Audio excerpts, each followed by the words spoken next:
In a small room, every millimeter of your lens counts. That's why the Sigma 60mm f1.4 has been such a go-to for APS-C cameras, like the FX30 and the ZV-E10.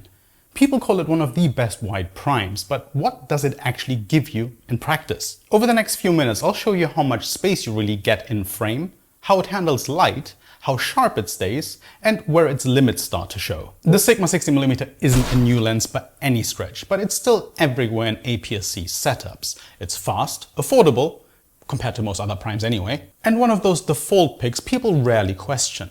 For me, the point wasn't to recommend it or write it off, but to learn exactly how it behaves when it becomes the lens you rely on for most of your shots. The value here isn't the spec sheet, it's what happens when the lens meets the reality of shooting in a smallish room, with real lighting conditions, controlled and otherwise. Let's start with what you actually see at 60mm on a Super 35 sensor. On these two cameras, that comes out to a 24mm full frame equivalent. In a small room, that extra width makes all the difference. You can capture a desk setup without chopping off the edges, you can vlog without your face taking up the whole frame, and you can fit more of the background in without warping the image. Compared to a slightly longer lens and focal length, where the field of view narrows, the difference in breathing room is immediate. The shot feels open, not cramped. And unlike going ultra wide, you don't get the cartoon-like stretch that make faces or objects look unnatural. It's a focal length that feels balanced, especially when you don't have space to step back further, which is a real problem you'll have in a smaller room. The f1.4 aperture is one of the main selling points, and it's not just about more light.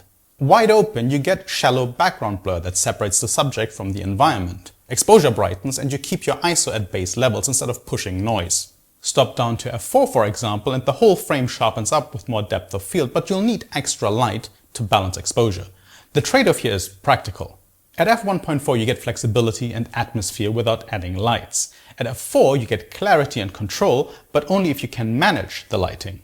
In a compact space, that difference can decide whether the shot feels like a genuine view of your environment or like you had to stage the room just to make it work on camera. That is not to say that one is better or worse than the other, but it's about your intended presentation. One of the most interesting parts of testing was sharpness. At f1.4, the center is already crisp enough for most content. Textures, lines and details in the middle of the frame hold up well, even wide open. But at the edges you do see softness creep in. Stopping down gradually tightens the frame, and by f4 it feels consistently sharp corner to corner. For YouTube, where most of the action happens in the middle of the shot, the difference may not matter much. You might even crop in anyway. But for like wider compositions or anything where edge detail contributes to the look, that improvement is worth using.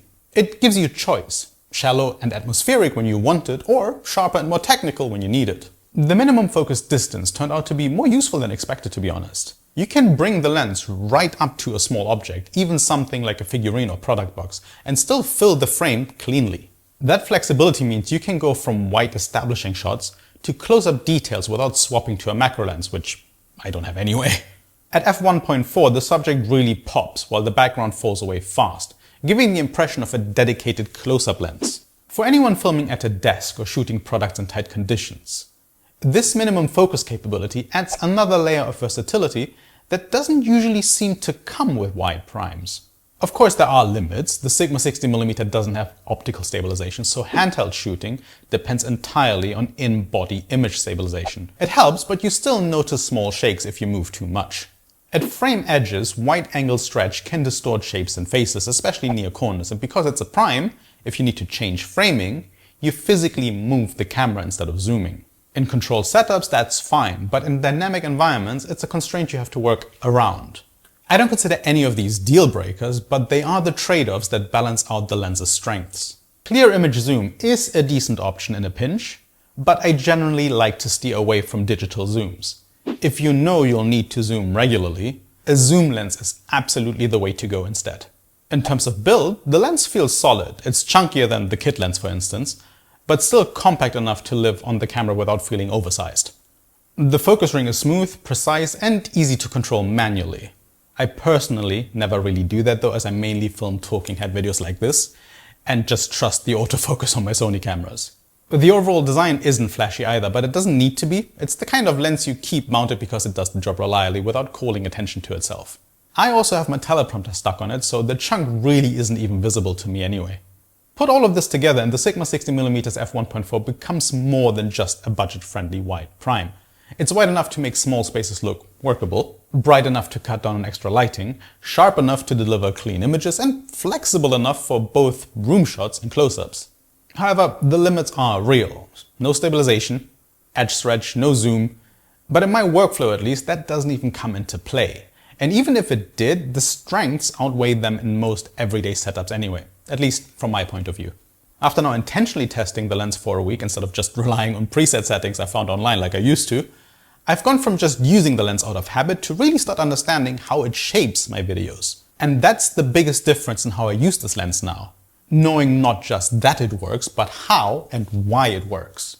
I hope this video helped you out in some way. If it did, please leave a like, subscribe, and a comment. And if you have nothing specific to comment, I'd like to invite you to leave camera-related emojis as a comment. That way I'll know that you watched the video all the way to the end. Honestly, I don't know how that is a USP to you, but it sounds good in my head. So please, leave the emojis if you have nothing else to say. Thank you for watching, and I'll see you next time. Bye-bye.